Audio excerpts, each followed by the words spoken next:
এই যে মোবাইল, আবার বললেন না যে আমি মোবাইলের অ্যাডভার্টাইজ করতেছি, কারণ আমরা এক ঝামেলায় আছি। উদাহরণ দিতে গিয়ে বলতে গেলে হয়তো মোবাইলের অ্যাডভার্টাইজ করি ফেলি। তো আমি কোম্পানির নামও বলছি না, আমি কোনো সিরিয়াল নাম্বারও বলছি না। এই যে আমার হাতে গরিবের যে মোবাইলটা দেখতে পাচ্ছেন, এই মোবাইলটা কি আমার হাতেই শুধু একটা, নাকি সারা পৃথিবীতে আরও আছে? এই মোবাইলটা বানানোর আগে কোম্পানি কত কষ্ট করেছেন জানেন? শুনেন, প্রত্যেক 6 মাস 7 মাস 1 বছর অন্তর অন্তর কিছু কিছু মোবাইলের নতুন নতুন ব্র্যান্ড আসে। ওরা মার্কেটে ছাড়ে পরে আগে একটা মিটিং করে, অমুক কোম্পানি এই মোবাইল আনছে, অমুক কোম্পানি এই মোবাইল আনছে, অমুক কোম্পানি এই মোবাইল আনছে। তো বাজারে তো আমাদের টিকে থাকতে হবে। আর আমরা যদি যুগের চাহিদার সাথে মিল করে চলতে না পারি, একসময় যেমন মোবাইলের জগতে রাজত্ব ছিল নোকিয়ার, এখন নামও জোরে বলে না, নামও। মুরব্বীরা জিজ্ঞেস করেন, যখন প্রথম ফোন আসছে সব ডাইনেও নোকিয়া, বামও নোকিয়া, সামনেও নোকিয়া, পিছনেও নোকিয়া। নোকিয়া 3310 কেমন মোবাইল? সোরে মোবাইল নিয়ে চলে যাচ্ছে, মোবাইলটা নিয়ে সোরের মাথার মধ্যে বাড়ি মার, সোর বেঞ্চ হয়ে ফরিতক তুই আবার হ্যালো। মানে এমন মজবুত জিনিসটা বোঝানোর জন্য। তার রাজত্ব নোকিয়ার ছিল, হয়তো বাংলাদেশে সেই রাজত্বটা হারিয়ে ফেলেছে, যুগের সাথে সময়ের সাথে চাহিদার সাথে তাল মিলাই চলতে পারে নাই বলে। এখন অনেক ব্র্যান্ডের মোবাইল আছে। তো কোম্পানি কি করে, তাদের ম্যানেজিং ডিরেক্টর যারা আছে তাদেরকে সবাইকে নিয়ে বসে, এই যে কোম্পানি, এতগুলো কোম্পানির মধ্যে আমার কোম্পানিকে টিকিয়ে রাখতে গেলে তো আমাকে একটা নতুন মোবাইল লঞ্চ করতে হবে।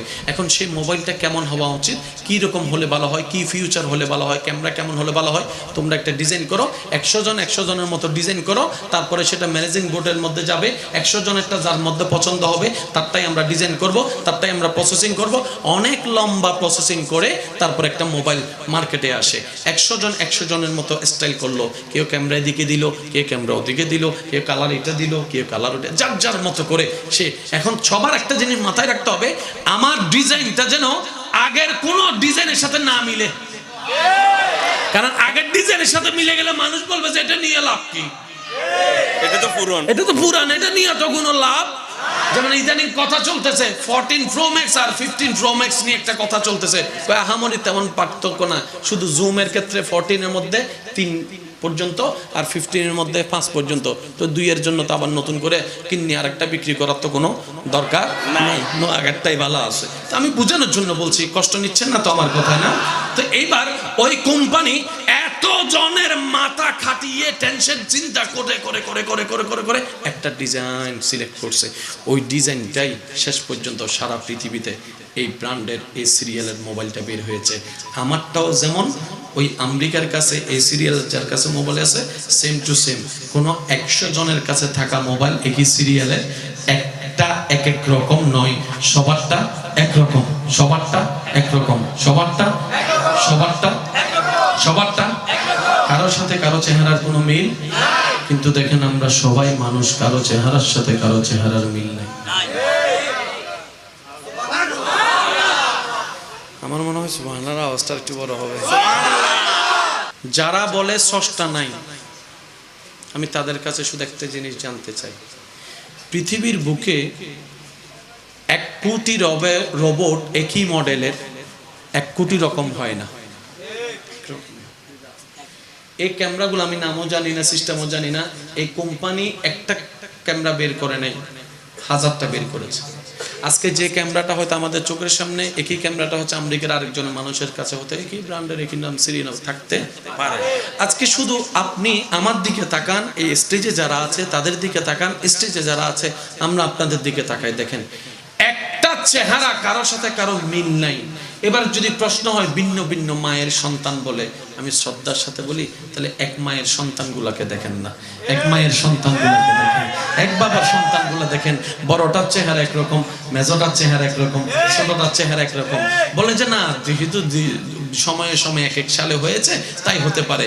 এবার আমি বলি, যারা টুইন বেবি আছে তাদেরকেও কিন্তু কেউ না চিনলো মা কিন্তু চিনতে পারে কোনটা বড় কোনটা ছোট, নাম আলাদা মা চিনতে পারে। কিভাবে? মা বলে যে যদিও তোদের চোখে এক, কিন্তু আলাদা কিছু আছে। এবার বাদনায় পড়ে গেল বিশ্ব, এত ডিজাইনের চেহারা হয়তো হয় কিভাবে? রব বলে যেটা কারো পক্ষে সম্ভব নয়, ইন্নাল্লাহ আলা কুল্লি শাইইন কাদির, এটা আমি রবের পক্ষে সম্ভব। আল্লাহু আকবার।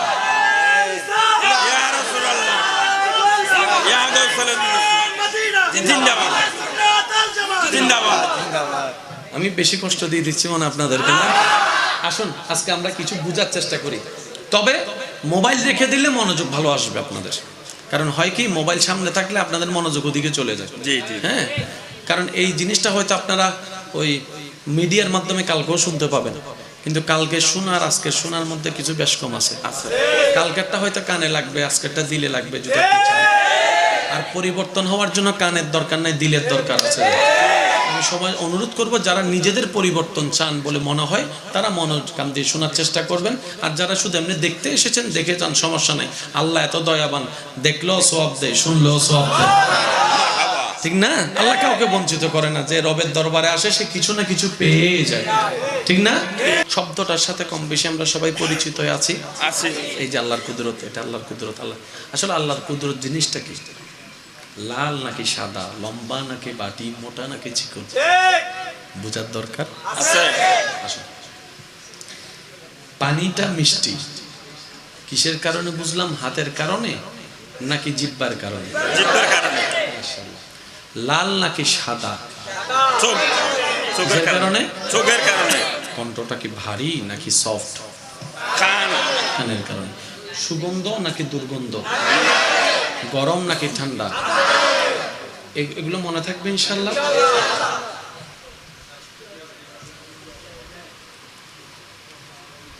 কথা বলিয়েন না প্লিজ।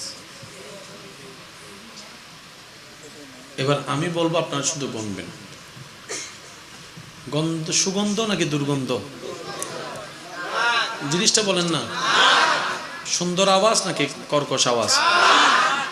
কালো নাকি সাদা? গরম না ঠান্ডা? তিতা না মিঠা? কয়টা জিনিস পেলাম? এটাকে বলা হয় পঞ্চ ইন্দ্রিয়। যেই মতের হোক না কেন, আমরা সবাই পঞ্চ ইন্দ্রিয়ের ভিতরে। আর আমরা যতই রাজত্ব করি না কেন, এই পঞ্চ ইন্দ্রিয়ের মাধ্যমে রাজত্ব করি। কথা কি বুঝাতে পারছি? পঞ্চ ইন্দ্রিয়ের বাইরে আমাদের কোনো রাজত্ব। পঞ্চ ইন্দ্রিয়ে যা ধরে তা ব্রেনে ধরে। পঞ্চ ইন্দ্রিয়ে না ধরলে সেটা আমাদের ব্রেনও ধরে না। আমি গবেষণাকে সাইডে রেখে বলছি। এবার আসেন সবাই মিলে বলেন আল্লাহর কুদরত। সত্য নাকি মিথ্যা? সত্য। শুধু সত্য নয়, চির সত্য। চির সত্য, একদম আনডাউটেবল সত্য। সত্য, যেটাতে বিন্দু পরিমাণ সন্দেহ। আল্লাহর কুদরত জিনিসটা কি? আসেন একটু বোঝার চেষ্টা করি। এমন কিছু ঘটনা যেটা চোখে দেখে বাস্তব,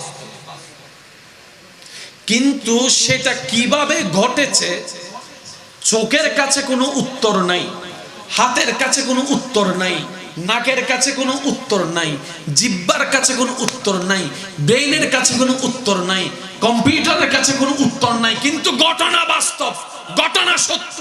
কিভাবে হয়েছে কেউ জানে না। বুঝে নিতে হবে এটাই রবের কুদরত। আবার বলছি ঘটনা বাস্তব, কিন্তু কেমনে হয় কেউ জানে না। এটা হচ্ছে আল্লাহর কুদরত। চলে বলেন। এবার আসেন, নিচের থেকে পানি উপরে তুলতে কি লাগে? মোটর। মোটরটা লাগাই দিছি, 5 নাই। এবার আমি মোটরও লাগাইলাম, 5ও লাগাইলাম, সে পানিটা ওইখান থেকে পড়ার জন্য একটা টাঙ্কির দরকার। এটা হচ্ছে আমাদের বিবেক, এটা হচ্ছে আমাদের ব্রেন, এটা হচ্ছে আমাদের কম্পিউটার, এটা হচ্ছে আমাদের নলেজ। আজকে বৃষ্টি পড়ছে নিচে থেকে না উপর থেকে? কতক্ষণ পড়ছে বৃষ্টি? প্রায় ঘন্টা। 1 ঘন্টায়, আচ্ছা 2 ঘন্টা যদি ধরি, 2 ঘন্টায় কত লিটার পানি পড়ছে? তাহলে এত লিটার পানি রাখার জন্য কয়টা টাঙ্কি দরকার? আল্লাহ ছাড়া কেন জানা? সুবহানাল্লাহ বলেন না। চোখে দেখছি পানি পড়ছে, কিন্তু আমি কোনো ট্যাঙ্ক দেখি না। আশা করি আমি বোঝাতে সক্ষম হচ্ছি। চোখে দেখছি পানি পড়ছে, বিবেক বলে ট্যাঙ্কের দরকার, কিন্তু কোনো ট্যাঙ্ক দেখছি না। ঘটনা বাস্তব, কেমনে জানি না। বুঝে নিতে হবে এটাই রবের কুদরত। এবার আসেন, যতগুলা পানি এখান থেকে পড়েছে